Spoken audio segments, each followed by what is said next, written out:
Hallelujah hallelujah.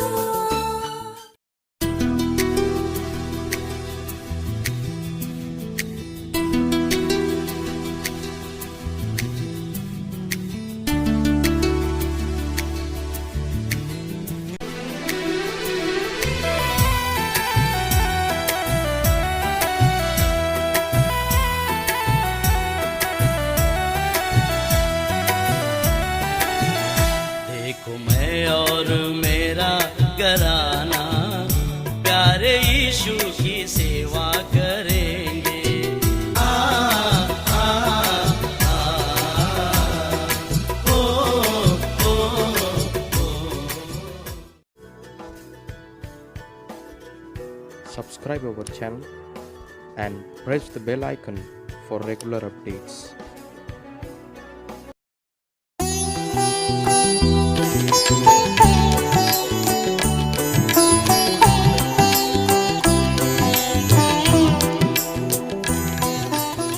प्रभु की स्तुति हो। प्रभु आप सबको बहुत आशीष दे। परमेश्वर का अनुग्रह है हम सब पर बना रहे। आमीन। तो आइए मेरे प्रियो, आज के हमारे एक विशेष और अध्ययन के द्वारा हम सबके मिलने के द्वारा प्रभु की महिमा हो और परमेश्वर की स्तुति हो।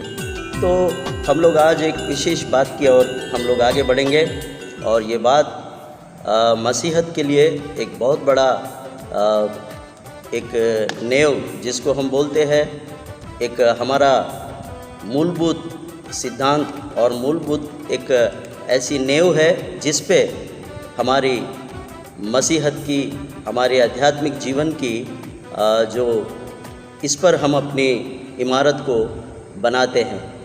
तो मेरे प्रियो, इस बात को जानना आवश्यक है। आज हमें इस बात पर बहुत गंभीरता से हमें सोचना है कि इस बात को जब हम समझेंगे तब हम अपने बुनियादी अपने जीवन को, हम उस इमारत को और मजबूती से हम परमेश्वर के लिए अपने आप को, हमारे आध्यात्मिक जीवन को हम लोग और भी मजबूती से हम बना सकते हैं। आमीन, हालेलुया। तो आइए मेरे प्रियो, हम उत्पत्ति की किताब उसका 22वां अध्याय का 10 और 12-13 पद को यदि हम देखेंगे तो यहाँ पर एक ऐसी बात जो हम सब के लिए फिर से एक बार उसे समझना और सीखना बहुत ज़रूरी है मेरे प्रियो। तो हम देखते हैं यहाँ पर कि इन तीनों वचनों में एक विशेष बात यहाँ पर हमें दिखती है। हम देखते हैं बाइबल धर्मशास्त्र को पढ़ के 10वां अध्याय आयत को। और इब्राहिम ने हाथ बढ़ाकर छुरी को ले लिया कि अपने पुत्र को बलि करे।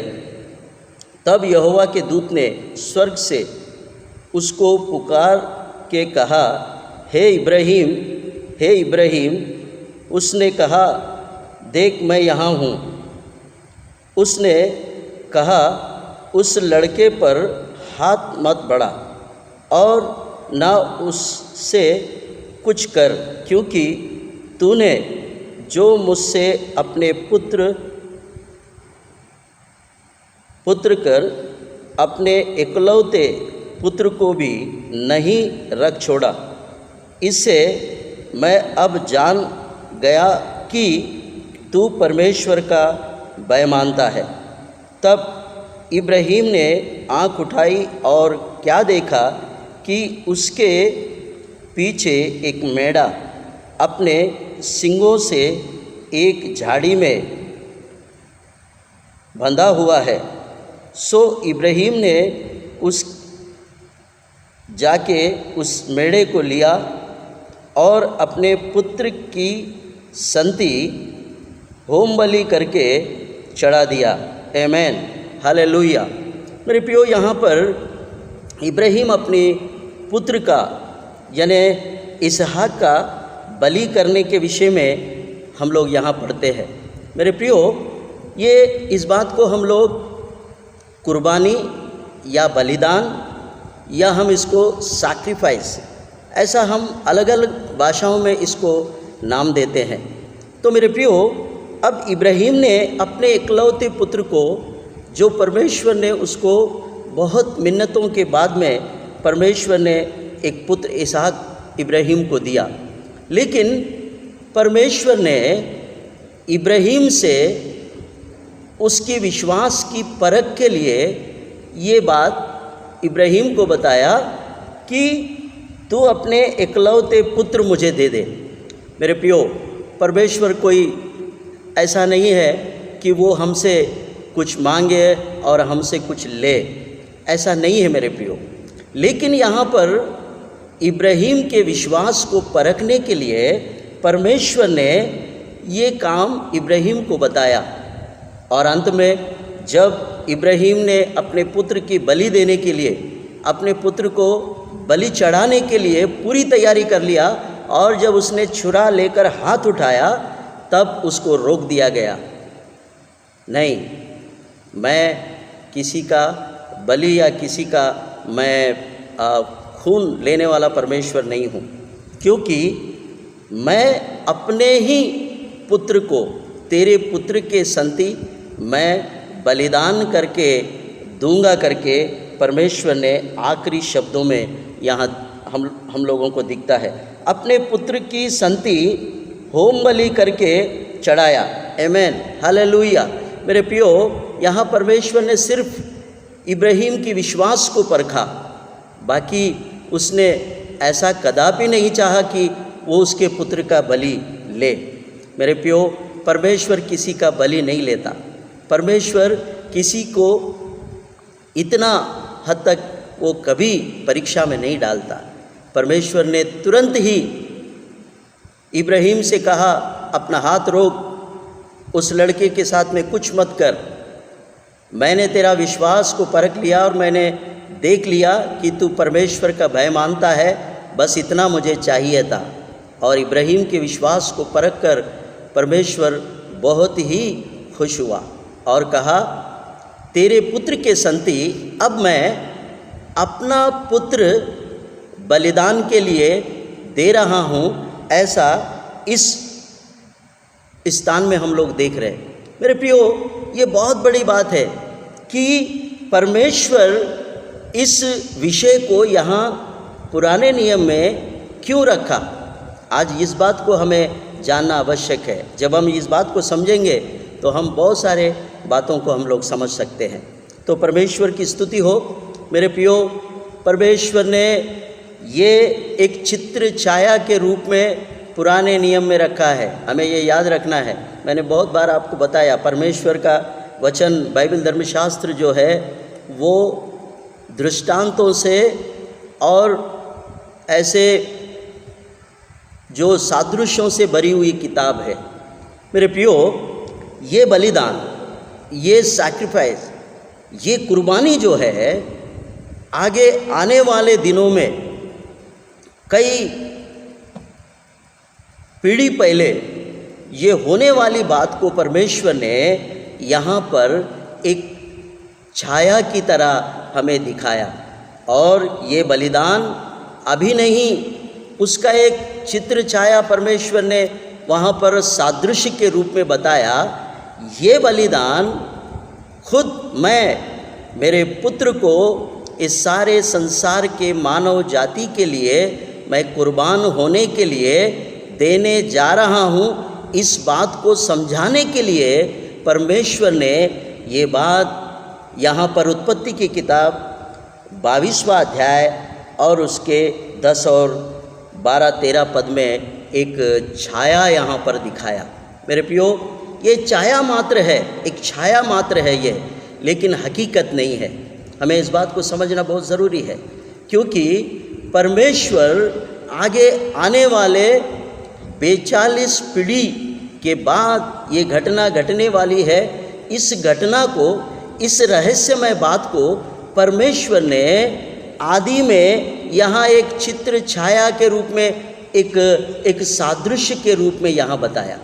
परंतु ये बलिदान, ये सैक्रिफाइस, ये जो बलि, होम बलि जो चढ़ाने वाला जो काम है, वो 42 पीढ़ी के बाद होने वाली बात यहाँ पर एक छाया के रूप में सिर्फ बताया गया। आमीन, हालेलुया। एक छाया के रूप में मात्र। हमें इसलिए बाइबल को अच्छी तरह से समझना होगा। आज बहुत से लोगों का कहना यह है कि अभी कुर्बानी बाकी है। मेरे प्रियो, कुर्बानी हो चुका है, कुर्बानी हो गया है। पहले शताब्दी में ही कुर्बानी हो गया है हमारे समय में। लेकिन यहाँ ये जो बात है, आने वाली उन पीढ़ियों में होने वाला उस बलिदान को यहाँ पर परमेश्वर एक चित्र छाया के रूप में, एक सादृश्य में यहाँ पर रखा है। और इस सादृश्य को जब हम समझेंगे तो हमें ये खुलासा होगा कि ये कुर्बानी कब हुई और कैसे हुई और किस समय में हुआ। ये जानने के लिए हमको बहुत अच्छी तरह से हमें समझ में आएगा। प्रभु की स्तुति, हालेलुया। तो मेरे प्रियो, ये एकाएक मसीहा की कुर्बानी और एकाएक क्रूस का बलिदान नहीं हुआ मेरे प्रियो। कई पीढ़ियों पहले ही परमेश्वर ने इस योजना को बाइबल धर्मशास्त्र में बना के रखा कि आने वाले दिनों में मानव जाति के पाप के बचाव के लिए, पाप का उद्धार के लिए मुझे एक ऐसा बलिदान, एक ऐसा यज्ञ मुझे चढ़ाना है। उसको परमेश्वर ने पुराने नियम में केवल मात्र एक छाया के समान यहाँ पर हमें एक झलक के रूप में दिखाया। आमीन, हालेलुया। तो मेरे प्रियो, इस बात को परमेश्वर ने उत्पत्ति की किताब के मेरे प्रियो 3 अध्याय और 15 पद में ही वहाँ भी एक छाया बताया कि आने वाले दिनों में इस कुर्बानी के विषय में हमें स्पष्ट करने के लिए परमेश्वर ने सिर्फ छाया मात्र उत्पत्ति की किताब में बताया।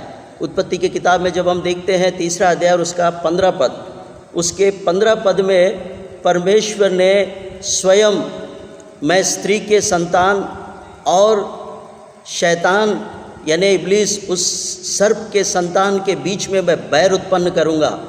वो उसके पैर को डसेगा और ये उसके सिर को कुचलेगा। ये बात उत्पत्ति की किताब 3 अध्याय 15 पद में आप देख सकते हैं। ये भी एक छाया है कि आने वाले दिनों में मसीहा जो है, शैतान का सिर कुचलने वाली जो बात उत्पत्ति के किताब 3 अध्याय और उसके 15 पद में जो लिखा है, ये उसी बात का साया है। अब वो बात यहाँ पर और थोड़ा स्पष्ट हो गया।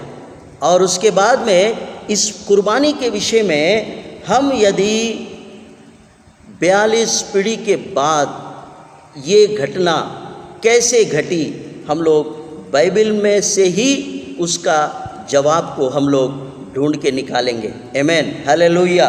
तो मेरे प्रियो, कुर्बानी कब हुई, कैसे हुई, इस बात को जानना बहुत ज़रूरी है। तो मेरे प्रियो, हम लोग एक बात को जब देखेंगे तो हमारा पूरा अध्ययन का जो बात है स्पष्ट हो जाएगा।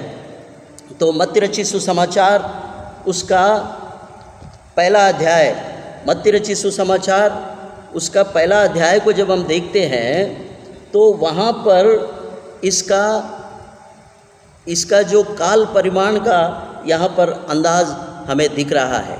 जब हम ये देखेंगे तो उसके बाद इस पूरे अध्ययन का निचोड़ बाहर आएगा।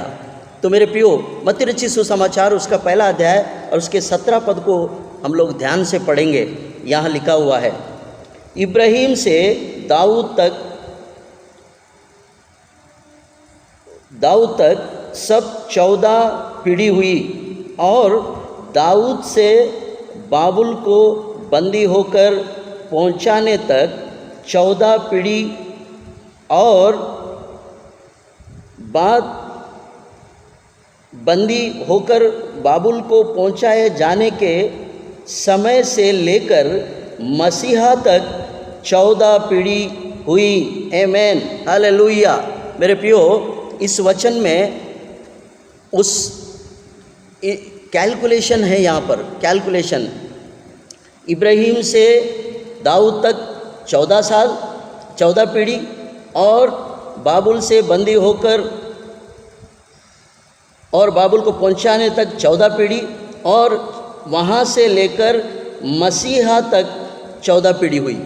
तो इसका कैलकुलेशन अगर हम लोग निकालेंगे तो पूरा 42 पीढ़ी, यानी इब्राहिम से इस मसीहा तक पूरे 42 पीढ़ी का काल परिमाण यहाँ पर हमें दिखता है। मेरे प्रियो, जब इब्राहिम ने इसहाक की बलि कुर्बानी जो वहाँ पर किया वो छाया मात्र है। अब 42 पीढ़ी के बाद जब मत्ती रचित सुसमाचार लिखा गया तो मत्ती का लिखने वाले ने उसका पूरा जो समय सारणी है बिल्कुल क्लियर बताया कि इब्राहिम से मसीहा तक पूरे 42 पीढ़ी हो गया, और 42 पीढ़ी के बाद जो हमने पुराने नियम में छाया मात्र देखा, अब उसका खुलासा अब नए नियम में आकर मसीहा का जो कुर्बानी है, क्रूस की वो यज्ञ, क्रूस का वो बलिदान, क्रूस का वो जो सैक्रिफाइस है, जो मानव जाति के लिए, इस पूरे संसार के लिए जो कुर्बानी होने वाला है, वो मसीहा के द्वारा अब 42 पीढ़ी के बाद हम देख रहे हैं यहाँ पर मसीहा तक करके लिखा है। आमीन, हालेलुया।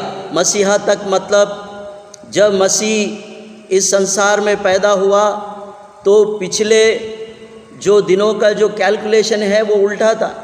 अब जब मसीहा पैदा हुआ तो अब हमारा जो इस पीढ़ी जो है ईसवी सन में बदल गया। अब ईसवी सन मतलब यीशु मसीहा का जन्म के बाद अब ईसवी सन शुरू हो गया। अब ईसवी सन के पहले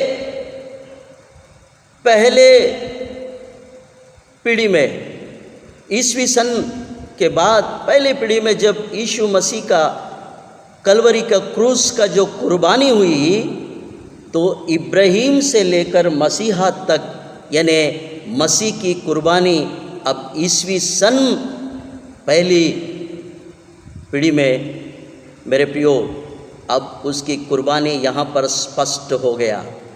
जो वहाँ पर हमने छाया के रूप में देखा, अब वो कुर्बानी हम नए नियम में आने के बाद यीशु मसीह का जो ईसवी सन पहली शताब्दी में अब यहाँ यीशु मसीह का आगमन हुआ और यीशु मसीह का कुर्बानी यहाँ पर पूरी तरह से स्पष्ट हुआ। जो परमेश्वर पिता ने जो इब्राहिम और इसहाक के विषय में वहाँ छाया में बताया, वो बात यहाँ पर अब स्पष्ट हो गया।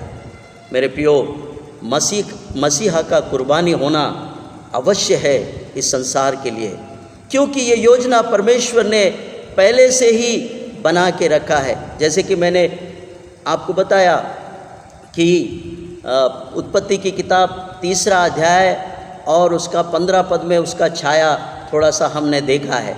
वहाँ भी लिखा है कि मैं स्त्री के संतान में और इस शैतान इब्लीस की संतान में मैं बैर उत्पन्न करूँगा, वो इसकी एड़ी को डसेगा और वो उसके सिर को कुचलेगा। मेरे प्रियो, स्त्री का संतान कौन है? मसीहा यीशु मसीह जो है, केवल मरियम से ही उनका जन्म हुआ है। इस बात को हम बहुत अच्छे से जानते हैं। पूरे संसार भर में इसका इतिहास है कि मसीहा जो है वो स्त्री से जन्मा है। आमीन, हालेलुया।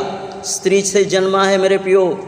जब मसीहा स्त्री से जन्मा है तो ये बात स्पष्ट हुआ कि उनके विषय में जो भविष्यवाणियाँ हुई पुराने नियम में, वो बात यहाँ आकर पूरा हो रहा है, क्योंकि मसीहा ने ही उस मृत्यु के डंक को तोड़ा है।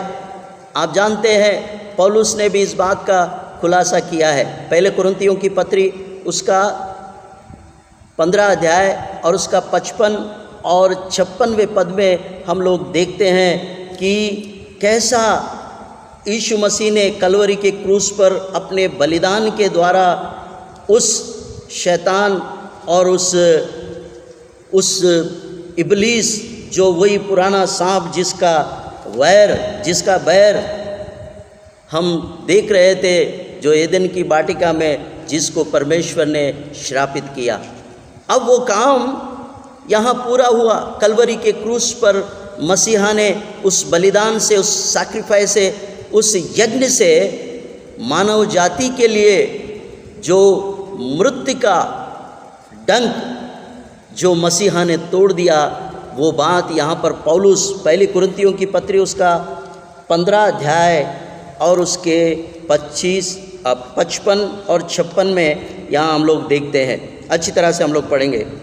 हे मृत्यु, तेरी जय कहाँ रही? आमीन, हालेलुया। मेरे प्रियो, जो मृत्यु पूरे संसार भर के मानव जाति पर राज्य कर रहा था, यहाँ लिखा है, हे मृत्यु तेरी जय कहाँ रही? हे मृत्यु तेरा डंक कहाँ रहा? मृत्यु का डंक, आमीन, हालेलुया। मृत्यु का डंक, मृत्यु कहाँ है तेरा डंक? मृत्यु का डंक पाप है और पाप का बल व्यवस्था है। आमीन, हालेलुया। मेरे प्रियो, यहाँ स्पष्ट किया गया है, क्योंकि हम मानव जाति पर जो मृत्यु का छाया था, उसका डंक यीशु मसीह ने कलवरी के क्रूस पर जो यज्ञ, जो बलिदान, जो सैक्रिफाइस उन्होंने किया है, उसके कारण अब मनुष्य जाति के ऊपर से वो मृत्यु का जो डंक है, उन्होंने शैतान के डंक को कलवरी के क्रूस के बलिदान में तोड़ दिया है और हम उस मृत्यु पर अब जय प्राप्त कर लिए हैं मसीहा के कारण। हे मृत्यु तेरा डंक कहाँ है? हे मृत्यु तेरा डंक पाप है। मेरे प्रियो, वो पाप का डंक जो मनुष्यों के ऊपर में राज्य कर रहा था, उस डंक को तोड़ने के लिए प्रभु यीशु मसीह स्वयं परमेश्वर का वो आत्मा मरियम के कोख में से जन्म लेकर इस पृथ्वी पर वो आगमन हुआ और इस कार्य को पूरा करने के लिए। आमीन, हालेलुया। मेरे प्रियो, अब इस कुर्बानी के लिए किसी बकरे या बछड़े या किसी प्राणियों का लहू बहाने की ज़रूरत नहीं है। मेरे प्रियो, आज हमें ये बात को स्पष्ट समझना चाहिए, जो कुर्बानी जो पशुओं के लहू और बछड़ों के लहू से हो रहा था, उस विधि को पूरी रीति से ख़त्म करने के लिए, बंद करने के लिए ही मसीहा इस संसार में मानव रूप धारण करके जन्म लिया और क्रूस का वो बलिदान को, वो यज्ञ को, वो सैक्रिफाइस को पूरा किया। आमीन, हालेलुया।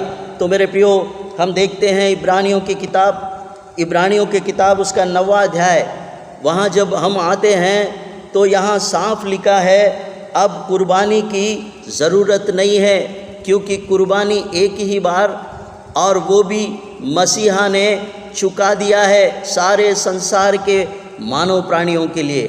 अब हमें किसी की बलिदान लेने की ज़रूरत नहीं है। मेरे प्रियो, इस बात को हमें स्पष्ट रूप से समझना बहुत ज़रूरी है। तो आइए हम लोग इब्रानियों की किताब जब 9वें अध्याय को हम लोग देखते हैं तो यहाँ साफ लिखा है, और बकरों और बछड़ों के लहू के द्वारा नहीं, पर अपने ही लहू के द्वारा एक ही बार पवित्र स्थान में प्रवेश किया और अनंत छुटकारा प्राप्त किया। आमीन, हालेलुया। मेरे प्रियो, इब्रानियों की किताब में बिल्कुल साफ हो रहा है, कुर्बानी हो चुकी है, हो गया है। अब हम और किस कुर्बानी की इंतज़ार कर रहे हैं?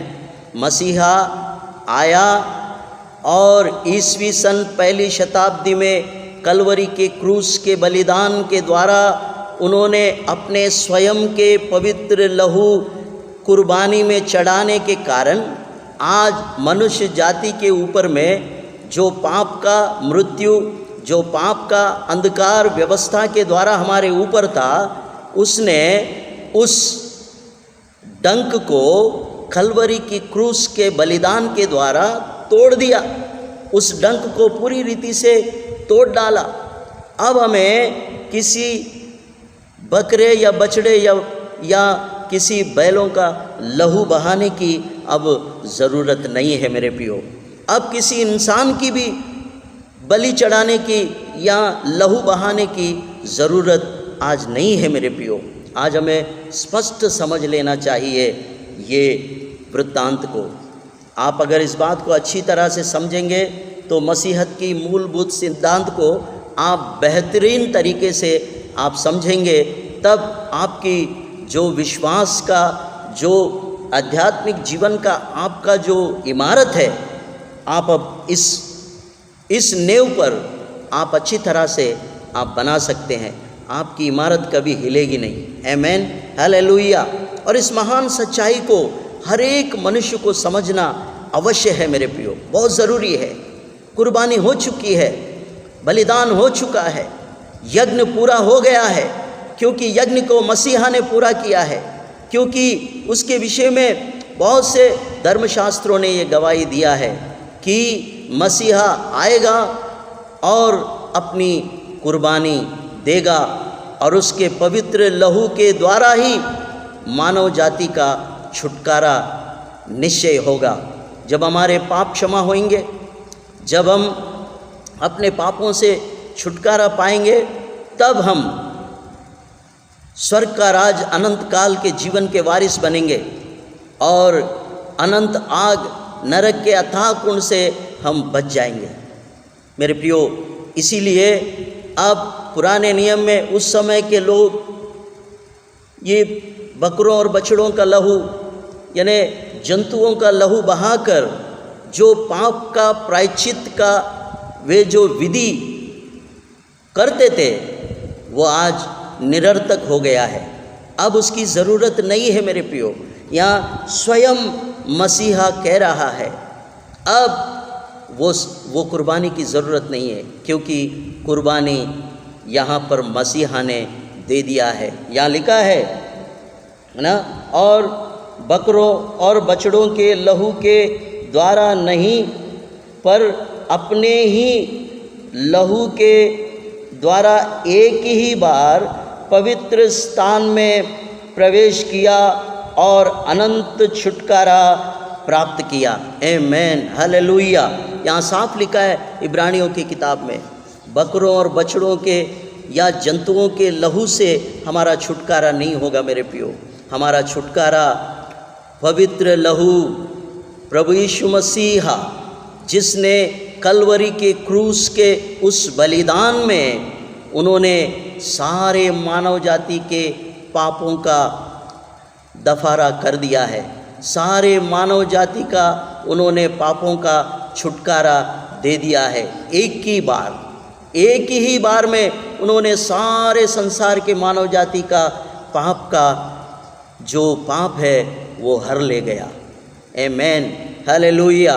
मेरे प्रियो, इस संसार में पूरे ब्रह्मांड में, विश्व में जो कोई व्यक्ति जो शरीर आत्मा प्राण से जो व्यक्ति यहाँ इस संसार में जिंदा है, जीवित है, मनुष्य है, क्योंकि मनुष्य के अंदर में आत्मा, प्राण, शरीर, ये तीन बातें हैं। और आत्मा, प्राण, शरीर से जो मनुष्य इस संसार में है, उन सब के लिए प्रभु यीशु मसीह ने एक ही बार अपनी कुर्बानी, अपना सैक्रिफाइस, अपना यज्ञ उन्होंने इस संसार में पूरा कर दिया है ईस्वी सन पहली शताब्दी में। क्योंकि पुराने नियम में केवल ये छाया मात्र थी, एक फिल्म थी वो, लेकिन अब हकीकत नए नियम में पूरा हुआ है। पूरा संसार जानता है। जब हम गुड फ्राइडे मनाते हैं, गुड फ्राइडे का तात्पर्य क्या है? गुड फ्राइडे को यीशु मसीह का जो बलिदान, जो कुर्बान इस संसार में बहुत ज़ोरों से शोरों से मनाते हैं सारा संसार के लोग। मेरे प्रियो, गुड फ्राइडे वही तो है। गुड फ्राइडे वही कुर्बानी का दिन है, और जिसको हमने अच्छा शुक्रवार नाम दिया। आमेन, हालेलुया। पूरा संसार भर के लोग इसको अच्छा शुक्रवार क्यों कहते हैं, ये भी जानना हमें ज़रूरी है। हम बिना जाने ही क्या क्या कर रहे हैं, ऐसा नहीं मेरे प्रियो, उसको जानना आवश्यक है। ईश्वर को अगर जानना ही है तो जानकर उसकी हम आराधना और इबादत करें, उसे हमें जानना है। क्योंकि अच्छे शुक्रवार के दिन ही मसीहा ने सारे संसार के मानव प्राणियों के लिए उन्होंने अपना आहुति दे दिया, अपनी कुर्बानी दे दिया। उस यज्ञ को उन्होंने पूरा कर दिया जो परमेश्वर पिता ने अनादि काल में ही जिसका ब्लूप्रिंट, जिसका प्लान परमेश्वर पिता ने बना के रखा है। वो जो ईदन की वाटिका में जो मनुष्य जाति के साथ में जो पाप हुआ, और उस पाप के कारण स्वयं परमेश्वर को ही अपना बलिदान, अपना लहू देना पड़ा। क्योंकि पापी लहू पाप के लहू को धो नहीं सकता, पापी लहू को पवित्र लहू धो सकता है। इसलिए परमेश्वर पिता को अपना स्वयं का लहू हम मानव प्राणियों के लिए बहाना पड़ा। हम मानव प्राणियों के लिए उस लहू को उन्होंने कुर्बानी के रूप में दे दिया, ताकि हम मानव प्राणी, हम मानव जाति उस पाप से हम बच जाए और हम अनंत काल के जीवन के वारिस यानी मोक्ष धाम के हम वारिस बने। इसके लिए परमेश्वर पिता ने अपना खुद का बलिदान दिया, ताकि हम सब बच जाए और नरक के अथाह कुंड में जाने से बच जाए, और स्वर्ग का राज अनंत काल के जीवन में हम परमेश्वर के राज में, जिसको हम स्वर्ग बोलते हैं, जिसको हम जन्नत बोलते हैं, जिसको हम वैकुंठ बोलते हैं, उस स्थान को पहुंचने के लिए ही मसीहा ने अपना स्वयं का कुर्बानी, अपने स्वयं का शरीर को वो बलिदान करने के लिए दे दिया। जाके क्रूस पर उन्होंने अपना कुर्बानी दे दिया है। आमेन, हालेलुया। प्रभु की स्तुति हो मेरे प्रियो। बाइबल स्पष्ट बताती है बकरों और बछड़ों के लहू के द्वारा हमारा उद्धार नहीं हो सकता, हमें मोक्षधाम नहीं मिल सकता। अब अगर हमें मोक्षधाम अगर हम चाहते हैं तो मसीहा के लहू, जो पवित्र लहू है, जो स्वयं ईश्वर का लहू है, उस पवित्र लहू पर हमें विश्वास करना है और उस लहू के नीचे आना है, और उस लहू के द्वारा ही हमारा पापों का छुटकारा, हमारा पापों का दफारा होगा, हम पापों से छुटकारा पाएंगे। तो मेरे प्रियो, प्रभु यीशु मसीह ने इसलिए बारंबार कहा है बाइबल धर्मशास्त्र में, यूहन्ना रचित सुसमाचार उसका 14 अध्याय उसके 6 पद में उन्होंने कहा है, स्वर्ग का मार्ग मैं ही हूँ, मार्ग और सत्य और जीवन मैं ही हूँ, बिना मेरे सिवाय कोई स्वर्ग के राज में प्रवेश नहीं कर सकता। तो मेरे प्रियो, हमें इन बातों को समझना है और परमेश्वर के राज में, मोक्षधाम में पहुंचने का मार्ग हमें अभी ही तैयार कर लेना है। प्रभु की स्तुति हो। प्रभु इन वचनों के द्वारा आप सबको बहुत बहुत आशीष दे और प्रभु की स्तुति हो। मेरे प्रियो, परमेश्वर को धन्यवाद हो। इस अध्ययन को हम लोग प्रभु परमेश्वर के सन्मुख अध्ययन करके हमने एक नई एक उजाला हमने पाया है। परमेश्वर की स्तुति हो। God bless you. प्रभु आप सबको आशीष दे। आमेन।